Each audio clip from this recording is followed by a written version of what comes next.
So we also looked at ways of, when we're being observed, ways of sort of backing this up a little bit. And we created an observation checklist as well, and this is going to come round too. We'd really like to hear your feedback on this too.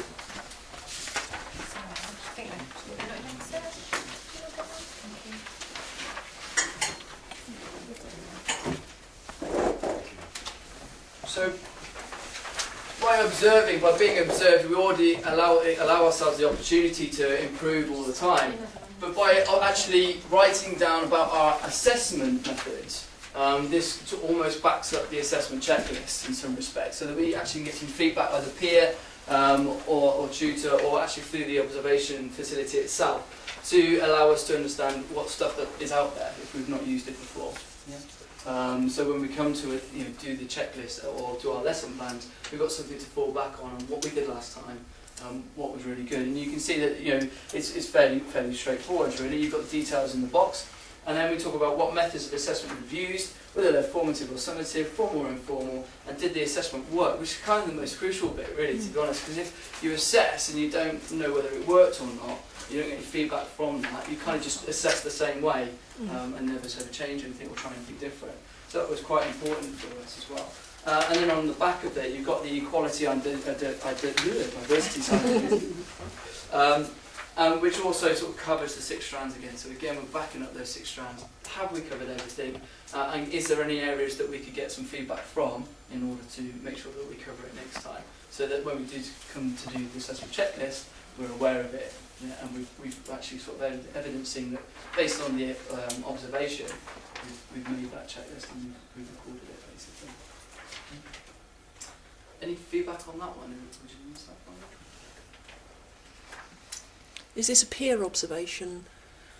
Well, I think it can be peer or tutor really. I think it should be. I'm quite big on peer observations. Yeah, there's kind of the standard paperwork already for the observation, so I would suggest peer observation. Is a good place to start with it to see how well it would work really. To be honest. Do you think I can persuade this whole group to do some peer observations on one another using your paperwork? Yeah, fantastic. Yes. I think this one would work well in peer observation. In a sense, I could see this being used in class. You obviously change it around slightly, but I think it would be good, and students would probably react better to box form than sort of open area, sort of room to write, if you like. Okay. And again, for us to use as well, if we're using it, more area to write in, and you're being kind of encourage yourself to write more in the spaces. If it's box form, you often tick it one comment rather than open area. Yeah, But still good as a working document to change and adapt and suit yourself. Yeah, it could be used, definitely. It's got to work for you as the teacher really at the end of the day, and if you need to adjust it, then as long as you're covering those 6 strands and you're constantly checking yourself and being other people are giving you feedback based on your assessment, then it's kind of an opportunity to do that really.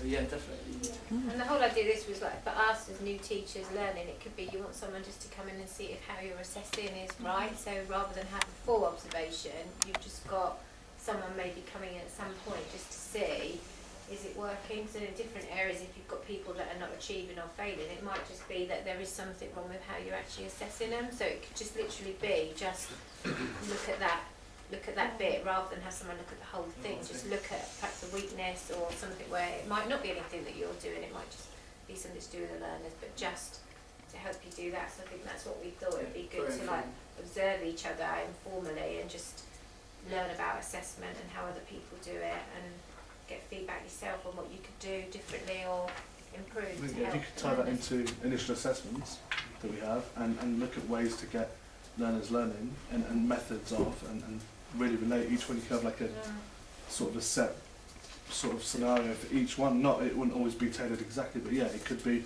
just flip through a folder to find out how it worked last time to follow the same sort of suit. Definitely like that way. If the results you're getting are low, then that might say something and then in look terms at of the assessment or initial assessment. There's some highlights some areas for development, definitely. Yeah. Anything else?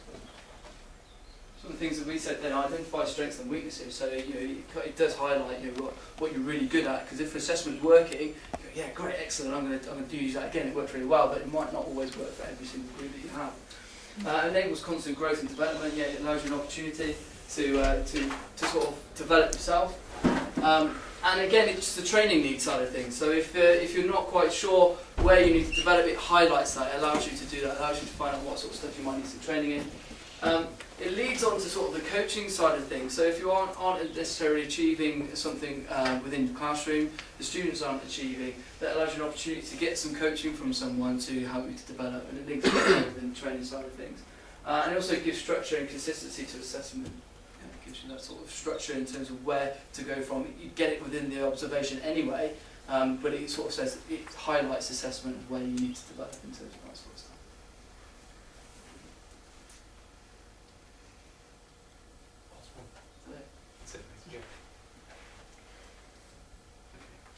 So that's our presentation, guys. I hope it was informative, hopefully very, very useful for you to take away. Anybody got any questions? Thank you for Yeah. that. Yeah, If you want a copy of the PowerPoint to take the grids off, then we can email that round. And if anyone wants an email copy of the checklist, then That's good. The do PowerPoint that. was really informative. Okay. But these are just little ones, but we'll get some. I like the I'll information. email it It's round. a sort of research paper. Can you email it, not me, I like don't you? that. Yeah.